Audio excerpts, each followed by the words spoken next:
Shalom, shalom! Hoje nós estamos no dia 26 do mês de Tammuz, do ano 5782, dentro do nosso calendário gregoriano. Estamos no dia 25 de julho do ano de 2022. É a tarde com a Torá, trazendo a Torá, a porção da Torá semanal. E nós estamos na porção Matot, que é a nossa paraxá da semana. E hoje nós estamos no segundo dia para o Shabat, e portanto é a nossa segunda aliá, a nossa segunda leitura da nossa paraxá semanal. Estamos aí com 322 dias transcorridos do nosso calendário judaico. E estamos aí então para fazermos a nossa reflexão da nossa paraxá da semana. Os ensinamentos que os nossos sábios trazem para nós, os ensinamentos do nosso Rebbe Menachem Mendel, tudo no sentido em que nós precisamos, como vimos a primeira lição de ontem da nossa Parashá Matot, para cumprirmos exatamente com a questão primordial, essencial da criação. Exatamente o motivo primordial, básico, fundamental, ou seja, o propósito mais importante da criação é transformar este mundo para ser a moradia de Deus. Então, portanto, tudo aquilo que se refere à nossa vida, tudo aquilo que está ligado conosco, é para realmente servirmos a esta causa. E então, por isso, sempre dentro das lições, dos ensinamentos, dos aprendizados, exatamente nós estarmos visualizando esta realidade. Executarmos, cumprirmos, pormos em prática exatamente a questão mais fundamental da existência humana, que é da criação, que é transformar este mundo para ser a moradia de Deus. Então, nesse aspecto, amados, você tem essa missão fundamental, suprema, e é para estar exercendo esta realidade.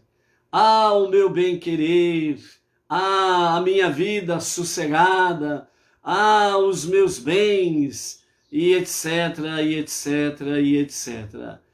Tudo bem, não tem mal algum em você ter, possuir, ser isto ou aquilo dentro do campo social, dentro do campo profissional, desde que você não perca a missão suprema, transformar este mundo para ser a moradia de Deus. Portanto, tudo aquilo que você é e tudo aquilo que você possui temporariamente, não esqueça desse detalhe, né?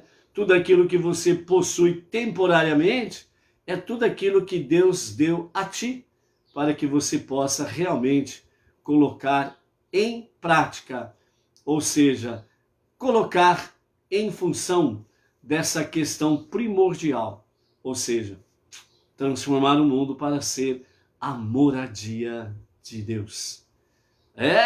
Vamos ver o que o nosso Rebbe Menachem Mendel diz exatamente quanto a estes aspectos.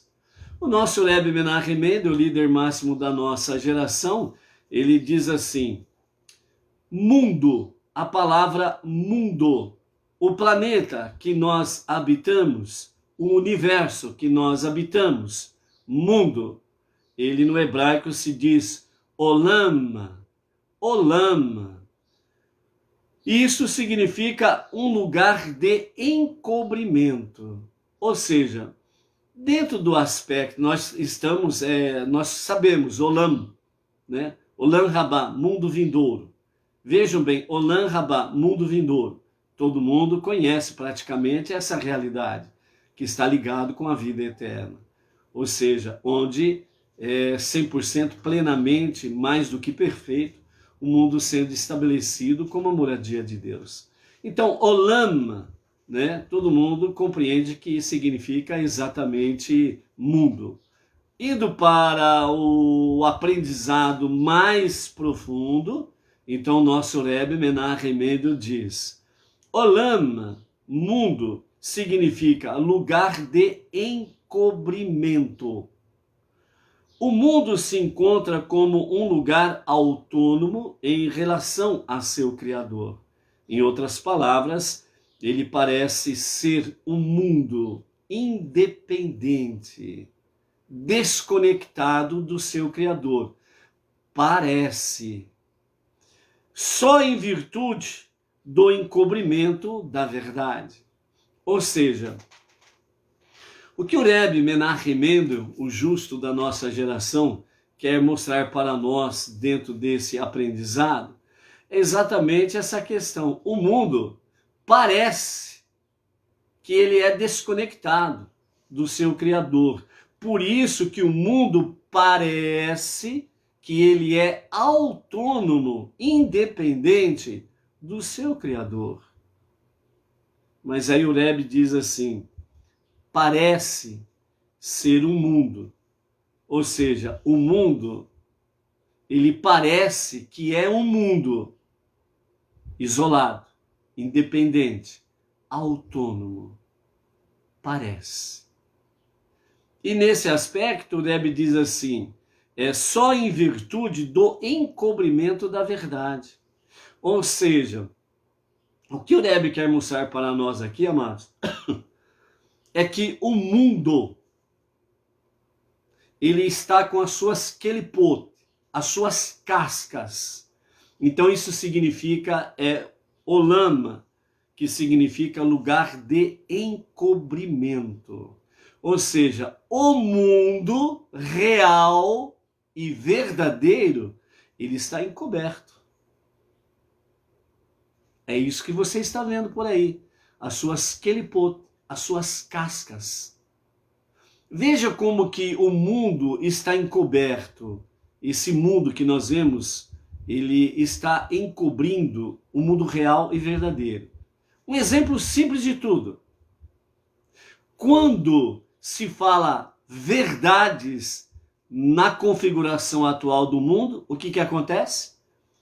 É briga para todos os lados. Há o mundo na sua configuração em que está e as pessoas que acham que o mundo ele é independente, ele é autônomo do seu Criador. E essas pessoas também estão conectadas com este mundo muito terreno, muito materialista, muito independente. Então, dentro desse aspecto, essas pessoas, elas também acham que são autônomas, independentes do seu Criador, que não depende de Deus para existir, para viver. O Rebbe, em outra lição, nós vimos esta semana a existência, a nossa existência, a existência dos quatro reinos, a existência do universo, é um grande milagre. Então a existência é o maior dos milagres. Então o mundo nessa configuração parece que é independente, autônoma do seu Criador. Assim tem muitas pessoas que também acham que são autônomas, independentes do Criador, o único Deus Criador. Então acham que podem ir e vir simplesmente porque eu quero. Eu não dependo de Deus para respirar, eu não dependo de Deus para andar, eu não dependo de Deus para isto ou aquilo, eu não dependo de Deus para viver. Está entendendo qual é a mensagem que o Rebbe está trazendo para nós aqui? O mundo, nessa configuração atual, não é um mundo real, não é um mundo verdadeiro. Tudo o que está aqui está conectado no sentido de que Deus te colocou aqui para ajudar os que estão retificando este mundo, corrigindo este mundo, corrigindo os quatro reinos deste mundo. Por isso que nós vimos esses dias as nossas preces diárias sustentam este universo, o nosso planeta. O Shabat, ele sustenta o universo e este planeta. Então, por isso, você não pode rejeitar o grande convite de Deus de ser sócio dele nesse grande projeto de retificar, corrigir o nosso universo, o nosso mundo. Para quê? Para que tudo possamos convergir para o Olam Rabá, o mundo vindouro, o verdadeiro, real mundo vindouro, que é a vida eterna. Então, nos dias de Mashiach, antes do Olam Rabá, né, nós teremos a retificação final. Mashiach vai completar o que estamos fazendo hoje. Então vejam bem a graça de Deus, que além de nos chamar para sermos sócios com Ele, Ele nos chama para sermos auxiliares de Mashiach para a retificação dos 4 reinos. Então, nos dias de Mashiach, Ele estará completando, aperfeiçoando plenamente a retificação dos 4 reinos, nos quais o povo judeu e os Bnei Noach, através dos milênios, estão fazendo essa retificação. Então, por isso, não perca tempo de colocar a mão na massa e estar trabalhando para esta causa. Baruch Hashem. Ok? É isso daí. Vamos em frente? Então vamos lá. Luiz Ribeiro, Itaquera, Grande São Paulo. Carla de Costa, Vila Velha. Não, Barra Velha, né? Barra Velha. Santa Catarina, né? O casal Edilane Minorello, Claudemir, Jesus da Silva, Bauru, nossa região, a Malu, lá do Distrito Federal, São Sebastião, Brasília, quem mais está por aí? Luciana Rodrigues, né, de Marília, né, a nossa região aqui. Temos aí também a Marli Stael, Silva Monteiro, lá de Vitória, Espírito Santo, né? Temos a Vânia Ivonete, Maria da Silva, lá de Recife, Pernambuco, Baruch Hashem, ok? Nós estamos na nossa paraxá semanal, Matot, né? Que de forma simples traduzida significa tribos. Porém, os nossos mestres, eles trazem para nós, né? Realmente a respeito dessa paraxá, falando que ela é sempre lida dentro das 3 semanas, chamadas as 3 semanas de luto, né? Onde as maiores catástrofes se abateram sobre a história do povo judeu, ok? E ela se conclui exatamente em Tisha B'Av, o 9º dia de Av, o dia em que houve a destruição dos 2 templos, do primeiro e do segundo templo, ok? E outras coisas mais pertinentes, né, à história judaica até aqui. Ou seja, 3 semanas que corresponde exatamente a 3 semanas de luto devido às grandes catástrofes e o grande número de mortos judeus durante esse período.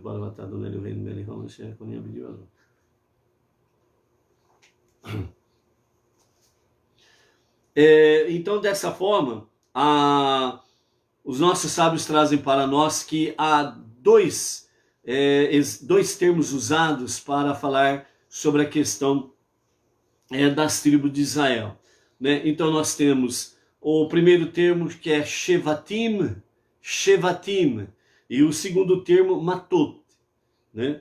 A diferença entre os 2 termos, Shevatim e Matot, é exatamente que Matot é um termo usado como ramos que se separam da árvore e elas acabam se enrijecendo, endurecendo, e assim se torna uma vara ou um bastão.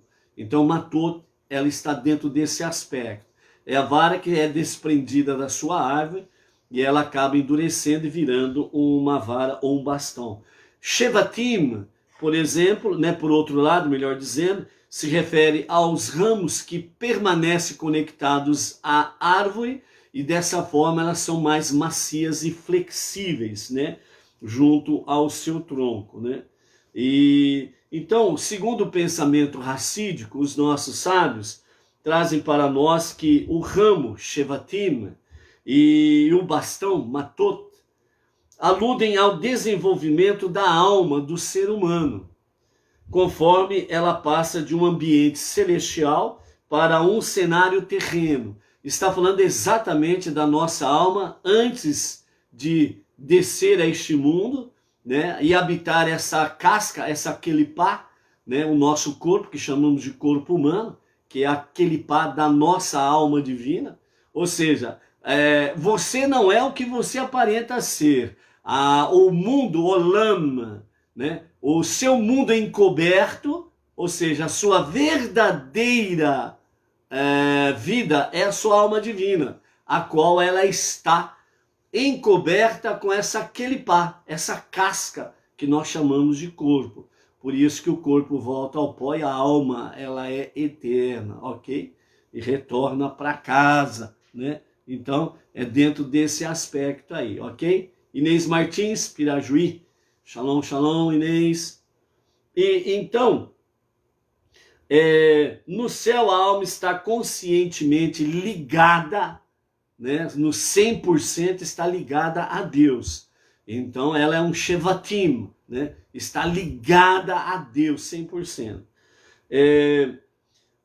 Antes de embarcar em sua missão terrena aqui, nesse planeta, neste mundo inferior, então a alma, ela nesse período, ela é imatura, por assim dizer, porque ela não tem nenhuma experiência, ela está apenas ali, foi criada por Deus e permanece 100% conectada em Deus, né? O jardim das almas, né? Ela nunca enfrentou um obstáculo em seu relacionamento com Deus, por quê? Porque no jardim das almas, onde ela foi criada, ela permanece 100% conectada com Deus, ok? Consequentemente, também nunca desfrutou do vínculo adicional que um relacionamento ganha quando da superação dos obstáculos. Da mesma forma, as reservas ocultas de poderes que são dadas à alma para superar situações e adversidades residem dormentes e encobertas, ou seja, enquanto a alma ela estava no jardim das almas junto de Deus, então ela não tinha essas questões todas. Ela estava 100% conectada com Deus, nunca experimentou nenhuma adversidade ou obstáculo para ter e permanecer em comunhão com Deus. Porque ela foi criada por Deus, permaneceu no jardim das almas e ali está maior beleza, né? Está 100% conectado em Deus, Baruch Hashem, ok. A partir do momento que Deus chama a alma X, né? E ela fala assim, alma, você vai descer para cumprir uma missão lá no mundo inferior. E você vai ali habitar um corpo feminino ou masculino, e ali você vai ter um nome, e você vai cumprir a sua missão. A princípio, a alma, né? Ela vai requerer, como dizem os nossos sábios, né? A nossa alma, ela simplesmente diz para Deus, Criador, está muito bom aqui, né? Eu não quero ir lá para o mundo inferior, não, quero permanecer aqui, aqui está ótimo, né? Então Deus diz, negativo, você vai descer lá e você tem uma missão para cumprir lá, você tem uma missão lá para zelar por ela, e você vai lá cumprir sua missão, ok? Boa missão, né? E que seu esforço seja em não ser realmente perversa, né? Lute para ser realmente uma alma nobre, né? E então nessa caminhada para o mundo inferior, né, onde tem a concepção, o homem e a mulher na sua concepção, eles fazem com que realmente seja gerado ali uma quelipá, um corpo para aquela alma ali. E aquela alma vem, habita aquela quelipá, o corpo que nós temos, cada um de nós, E aí então é onde que nós nascemos, crescemos, apanhamos e por aí afora vai alegria, tristeza, choro, né, júbilo, derrotas, vitórias. Mas quando nós encontramos, né, o verdadeiro monoteísmo, encontramos o único Deus, o único Criador, encontramos o único Deus Salvador, o único Deus, o caminho real e verdadeiro, então aí nós realmente começamos a executar aquilo que Deus nos falou. Você tem uma missão a cumprir ali. Então, só repetindo, a missão suprema que nós temos é transformar esse mundo para ser a moradia de Deus, onde realmente todas as almas poderão viver em paz, em harmonia, ok? Resumidamente, tá bom? Então, nesse sentido aqui, então as reservas ocultas é onde que nós aqui, né, enfrentamos as lidas da nossa vida do dia a dia. Alguém pergunta, aliás, inúmeras pessoas já perguntaram isso, né? E sem sombra de dúvidas, toda vida, toda pessoa que ela está vivendo a sua vida rotineira, do seu cotidiano, e a partir do momento em que ela tem um encontro com o verdadeiro monoteísmo, com fundamento judaico e orientação rabínica, e passa a viver a fé segundo as Escrituras, ela geralmente diz assim, mas antes parecia que estava tudo legal, tudo bem, agora que eu comecei a conhecer a verdade e estou começando a andar nesse caminho, as coisas parecem que se complicaram, ficou mais difícil. É exatamente essa questão. Como que você quer ter vitória sem guerra? Como que você quer conquistar a paz se não tiver os conflitos? Como que você quer realmente aperfeiçoar a sua alma, o seu ser, o seu caráter, o seu intelecto, sem ter as lidas da vida do dia a dia? Sombra e água fresca? Negativo. Moleza? Negativo. Mas nem um pouquinho de Maria Mole, só se for o doce, mas a lida não é Maria Mole. Entendeu? Né? Eu gosto de gelatina, que não precisa nem mastigar, é só pôr na boca e glup. Só se for o doce de gelatina, mas o dia a dia, a lida do dia a dia, não tem gelatina e nem Maria Mole. Você é alguém nobre. Você tem uma alma nobre. E a sua missão aqui, a nossa missão aqui, é servir a Deus. É uma missão muito nobre. E nós vamos ver aqui na nossa aliada de hoje, que quando Deus determina a guerra contra Midian, os midianitas, inclusive a tribo de Levi vai para a guerra. Essa é a única guerra em que a tribo de Levi, dos sacerdotes e do sumo sacerdote, parte para a guerra. Literalmente, parte para a guerra, põe mão em armas e vai junto com as demais tribos lutar contra os midianitas. Porque os midianitas é um símbolo do antisserviço a Deus. Por isso que o ódio infundamentado midianita representa o ódio daqueles que se colocam no entreposto para que você não sirva a Deus. Então, é aquela questão do meio, vamos dizer assim, é aquela questão do meio a meio, né? Nem tanto santo, nem tanto demônio, como muito bem conhece essas expressões aí. Nem tanto servir a Deus e nem tanto estar lá no mundão, né? Pode fazer meio a meio, né? É que nem a lei de Gerson, né? Como diz o outro aí, né? Quer levar vantagem em tudo, quer levar vantagem no campo espiritual, quer levar vantagem no campo secular, certo? E não é por aí. Então, de fato aqui, né, a nossa Parashá Matot, como diz o pensamento racídico, os nossos sábios dizem que a alma é colocada em seu cenário terreno, em um corpo físico, na época do exílio. Tudo isso logo muda. Como um ramo que é separado do seu tronco, a alma perde seu envolvimento emocional com o Criador. Então, enquanto a alma está conectada ao Criador, no Jardim das Almas, é Shevatim, é aquele ramo macio, flexível, né? Ele está ali numa boa, tranquilo.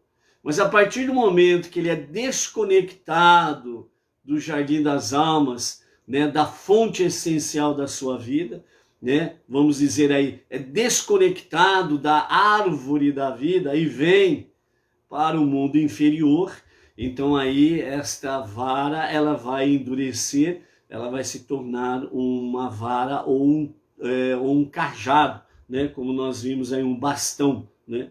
Então, justamente por causa dessa desconexão. Então, como um ramo que é separado de seu tronco, a alma perde seu envolvimento emocional fácil com o Criador, encontrando-se um mundo antagônico à santidade e à verdade. Por isso que o nosso mundo que nós estamos aí, que é Olam, um mundo encoberto, né? Quando você fala verdades, você logo encontra um monte de oponentes. Quando você começa a falar fundamentalmente em Deus, o único Criador, o único Salvador, você já arruma um monte de contras você. Oposição. Por quê? Porque este mundo, Olam, é encoberto. A sua verdade está encoberta. O verdadeiro e real mundo está encoberto. E esta é uma das características da nossa missão que Deus nos colocou aqui. Fazer florir, fazer elevar o mundo real e verdadeiro. Trazê-lo à superfície. E aí você vai encontrar o quê? Obstáculos, adversidades, inimigos e companhia limitada. Mas nos foi prometido que com o necessário esforço, o ramo tenro logo endurecerá, tornando-se um bastão, matot, firme e rígido, irredutível em sua dedicação a Deus. Por isso, normalmente, a Parashá Matot, ela é normalmente traduzida como tribos, exatamente para espelhar esta verdade aqui, dentro desse campo Shevatim e Matot. Então, nessa forma aqui, Matot, o ramo que logo ele vai se endurecer, tornar-se um bastão, que significa firme e rígido, irredutível no serviço a Deus. E é por isso que a nação de Israel, o povo judeu, é como se diz, né, o famoso cântico, né, no meio judaico, Israel Rai, ame Israel Rai, ame Israel Rai, o povo de Israel vive. Ok? Então a nossa Parashá, ela nos ensina que Deus nos deu a habilidade de viver de acordo com as leis da Torá. Dentro dela estão as 7 leis universais para os não-judeus, visto que potencialmente todos nós, independente de ser judeu e não judeu, né, temos a plena capacidade de viver de acordo com a vontade divina e os seus mandamentos. O que depende de cada um de nós é o esforço para que possamos nos tornar matot, ou seja, nos tornarmos um bastão forte, rígido, significando irredutível no serviço a Deus. Ok? Então, esta é a realidade para nós durante essa semana, com referência a Parashá Matot. A nossa segunda aliá de hoje, né, ela traz para nós, no capítulo 31, o verso 1 ao verso 12, ok? Né? Então nós vamos ver aí essa questão da nossa segunda aliá. Geraldo Amanso, lá de Bonito, Bahia, aliás, Bonito, Pernambuco, né? E Leocádia Pereira, né? De Colombo, Paraná, ok? Então, do verso 1 ao 12 do capítulo 31, nós temos aí a questão da guerra contra Midian, né? Temos aí a Ludmila, Cibele Ludmila, por um mundo melhor, de Lisboa, Portugal também, Baruch Hashem, ok? Então vejam bem, amados, nós temos aqui quando Deus falou a Moshe dizendo, vingue-se dos midianitas pelos filhos de Israel, depois disso você se juntará a seu povo. Então aqui nós temos uma ordem e uma definição sobre a vida de Moshe. A ordem, vingue-se contra os midianitas. Segunda, a questão, Deus diz, depois dessa guerra, você vai se juntar aos seus antepassados, né? Ou seja, você vai morrer. Então, a Torá, ela traz para nós, né? Moshe falou ao povo dizendo, dentro desse versículo 3 aqui, do capítulo 31, o Talmud, ele traz, né, através dos nossos sábios, ele traz exatamente a questão. Moshe imediatamente, ele executou o plano de Deus. Então, Moshe sabia, logo após a guerra, ele vai morrer. Então Moshe, ele não esperou um segundo sequer. Então, segundo os nossos sábios trazem através do Talmud, que Moshe imediatamente, ele acabou de ouvir a ordem divina e imediatamente ele põe em execução a guerra contra os midianitas, sabendo que vai morrer em seguida. Ou seja, Moshe, ele estava sempre disposto a fazer a vontade de Deus, servir a Deus. Esse é o grande aspecto que nós precisamos estar atentos. Servir a Deus é a essência da nossa existência. Servir a si mesmo, servir o seu ego, servir o egocentrismo é realmente distanciar-se de Deus. Moshe não. Ele nos dá um exemplo. O que é mais importante do que a nossa vida? Servir a Deus. Diz o salmista que não há no céu a quem eu possa desejar mais do que ti, ou a ti. Não há na terra nada que me faça mais feliz do que servir a ti. Então, a essência da nossa existência é servir a Deus. Se nós não o fazemos, nós estamos simplesmente vegetando. É por isso que, entre outras coisas, os nossos sábios trazem para nós aqui, né, um aspecto interessante. Uma pessoa deve sempre atribuir seu sucesso à bênção divina e não a si mesmo. E qual é o propósito que Deus nos abençoa com sucesso? A não ser para servir a Ele, a sua causa e o próximo? Ponto final. Não tem mas, porém, contudo, entretanto, né? As famosas desculpinhas de aleijados. Mas não sei o que lá. Você vai na reunião de Kabbalat Shabbat hoje? Sabe, eu tenho um compromisso, eu tenho uma festinha, eu tenho um casamento, eu tenho a festa de um parente, eu tenho não sei o que, eu tenho não sei o que lá. Então as pessoas arrumam desculpas mil. Mas servir a Deus, Deus pode esperar. Os meus compromissos não. Então, enquanto a pessoa não tiver consciência real que qualquer sucesso que ela tenha, isto é, graça divina e não mérito próprio, ela nunca está preparada para servir a Deus. Ela tem uma conexão com Deus superficial. É o famoso é o famoso crente prata. É aquele que sempre precisa passar um paninho para dar uma ilustradinha, né? Sempre, né? Oi, queridinho, oi, queridinha. Negativo. Negativo. Nós não temos tempo para isso. O nosso tempo é curto. Pense um pouco na sua infância. Pense um pouco na sua adolescência. Pense um pouco na sua juventude. E veja a idade que você tem hoje. E veja como tudo isso parece ontem. A vida é rápida nessa configuração.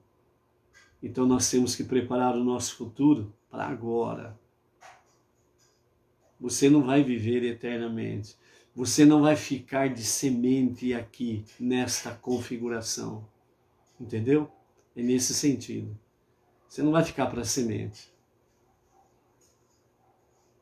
Então vejam bem, quando nós saímos do no capítulo 31, né, do verso 3, onde Deus fala para, no verso 1 e 2, né, fala para Moshe vingar os midianitas, no verso 3, Moshe põe imediatamente em execução a ordem divina, né, e a orientação que Deus dá é realmente, verso 4, vocês enviarão para o exército 1.000 de cada tribo. Ou seja, 1.000 homens de cada tribo, ela estará indo para a guerra.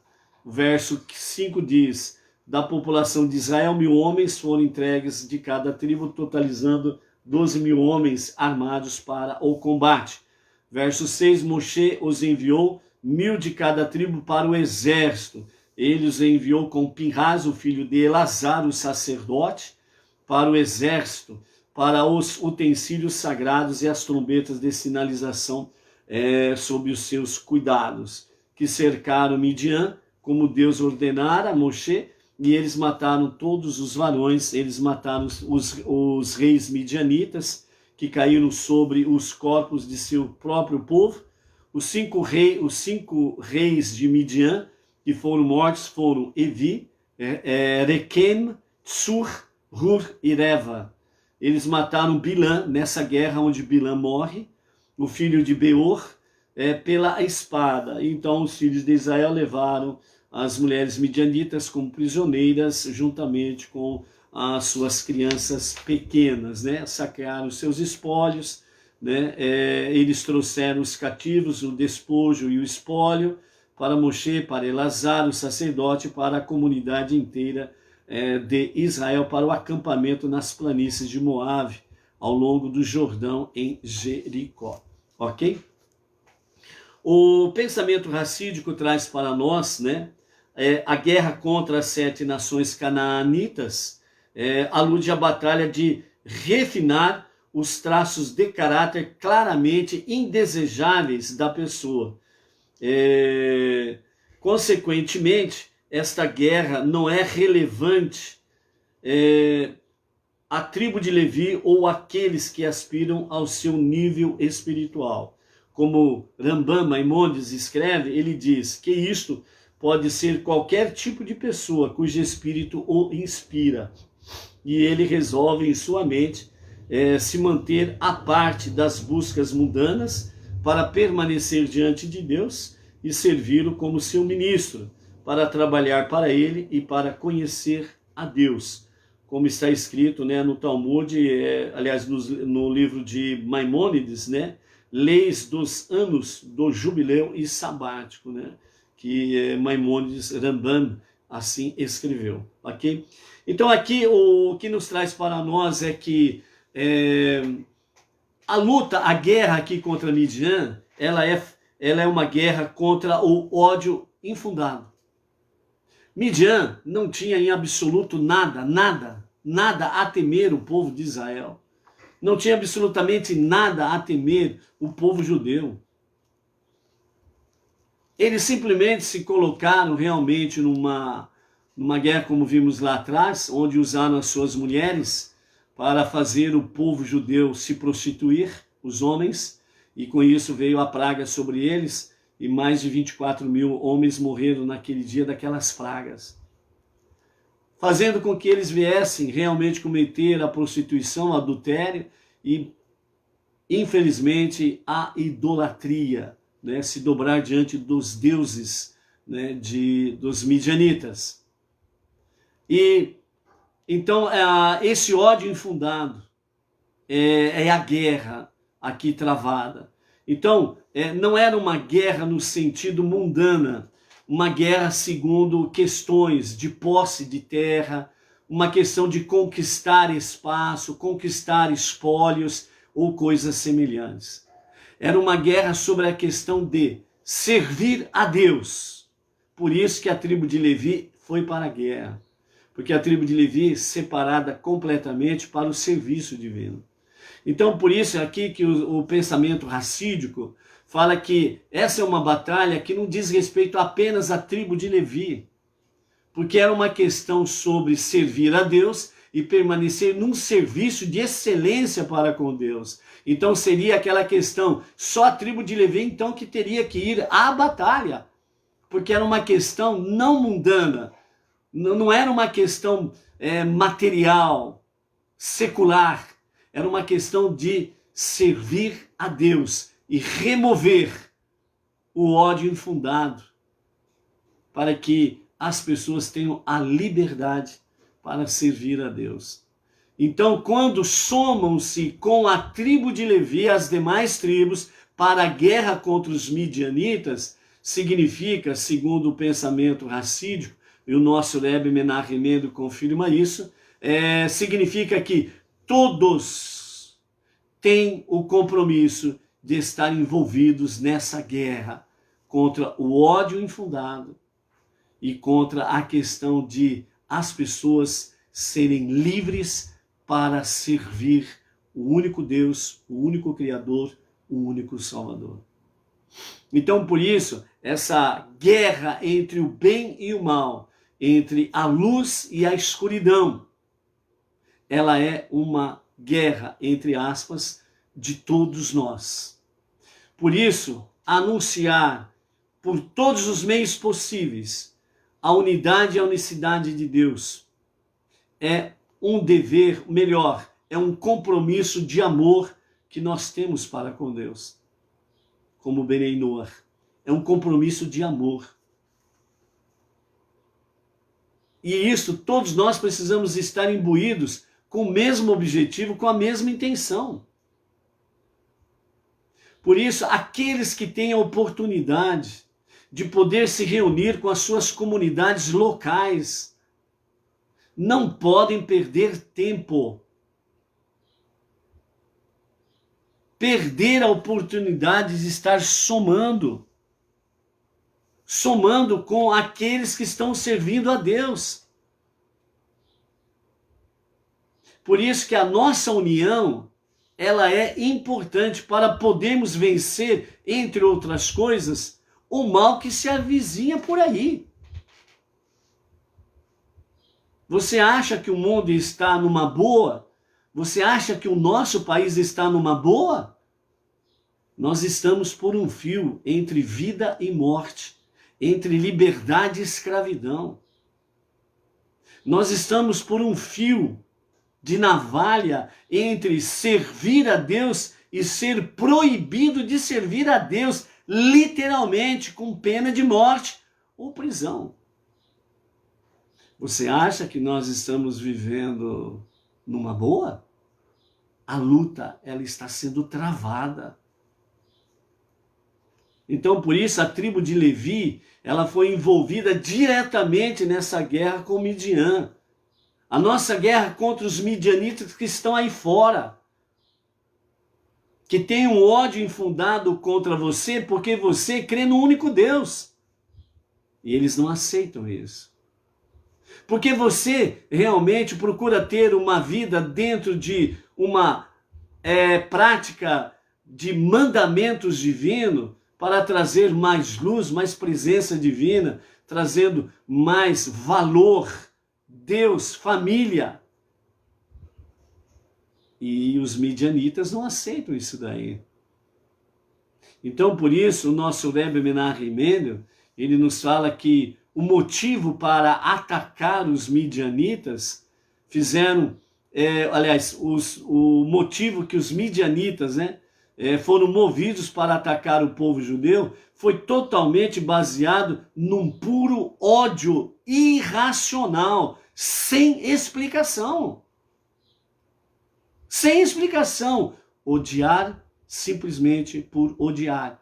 Qual é o motivo do ódio dos midianitas dos dias atuais contra aqueles que não querem de forma alguma se render ao sistema para perder a consciência divina, a consciência de Deus e a consciência de família? Qual é a explicação? Se quem tem consciência de Deus e de família é só bom para a sociedade, para todos os níveis da sociedade. Mas qual é o motivo do ódio? É irracional. Nem eles sabem explicar.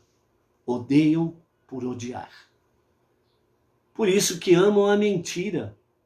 Por isso que amam as coisas erradas. E não aceitam que alguém fale verdades. E faça a coisa certa. Então esse ódio irracional, ela está ligada, conectada diretamente à raiz do ódio, simplesmente sem sentido, porque ele está ligado diretamente ao ego das pessoas e ao ego daqueles que detêm o sistema. O egocentrismo, a egolatria. As pessoas estão nesse serviço, elas se sentem como se fossem Deus, ou às vezes até mais do que Deus. Elas acham que estão acima do bem e do mal. Elas acham que estão acima do próprio Deus. Por isso você vê aí em alguns dos salmos, onde realmente o salmista fala, eles procuram fazer apenas o mal, porque eles pensam que Deus não vê e não vai fazer absolutamente nada contra eles. Está lá em Salmos, vários salmos falam sobre esta realidade aí. Então você está aqui e Deus te colocou aqui para cumprir uma missão. Você precisa estar no serviço a Deus por amor, um compromisso de amor. Ajudar as comunidades locais, a nossa sinagoga, a sede, ajudar os projetos do nosso rabino Yaakov Gerenstad, os projetos das comunidades Benei Noach nos 4 cantos do nosso país. Você precisa estar participando disto. É a nossa guerra contra os midianitas, contra o ódio irracional. Você não vai passar a mão em armas e sair por aí atacando ninguém. Você vai usar a palavra divina. Você vai usar as palavras da Torá, a palavra de Deus. Essa é a questão. Porque é isto que nos faz mais do que vencedores nessa batalha. Porque Deus sempre estará conosco em todas as suas atividades. Então, essas pessoas que estão ligadas ao seu ego, ao seu egocentrismo, à sua egolatria, elas têm esse ódio irracional. Então elas julgam as pessoas por elas.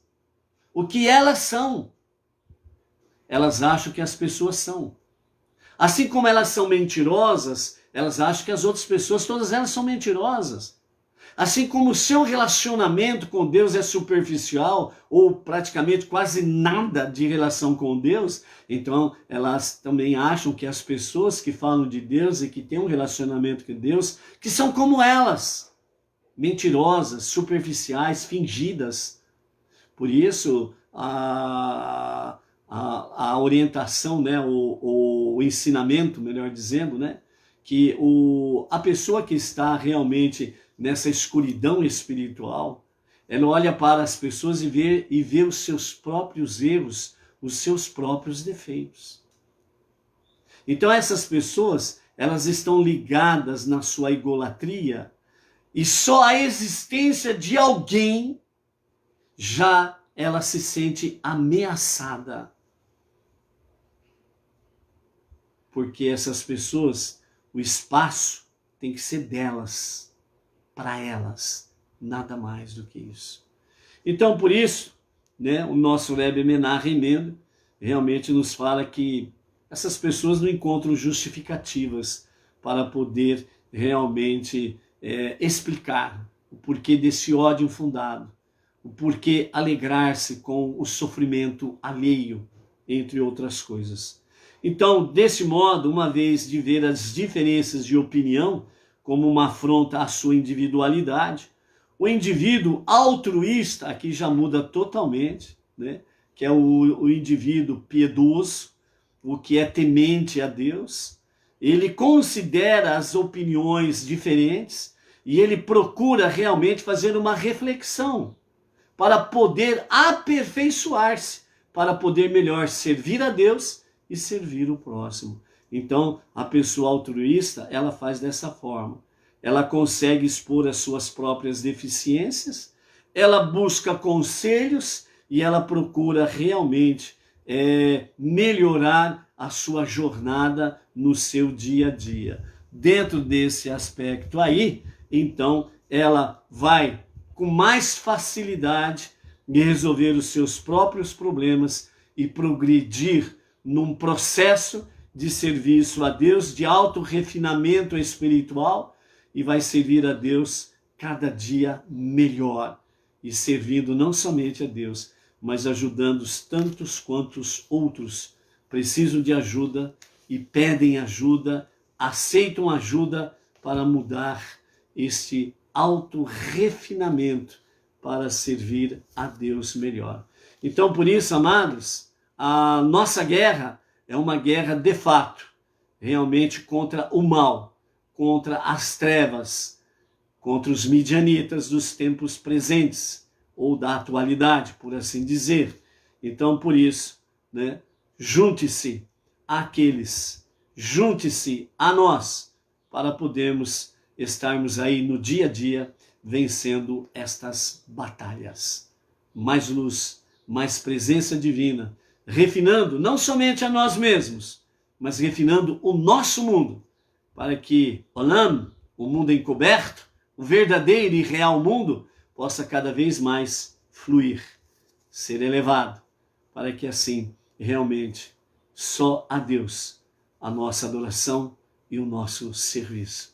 Por isso, seja forte, seja luz, seja alguém que está no dia a dia auto-refinando-se para servir melhor a Deus e a sua causa. Até amanhã. Amanhã tem mais. Shalom, shalom.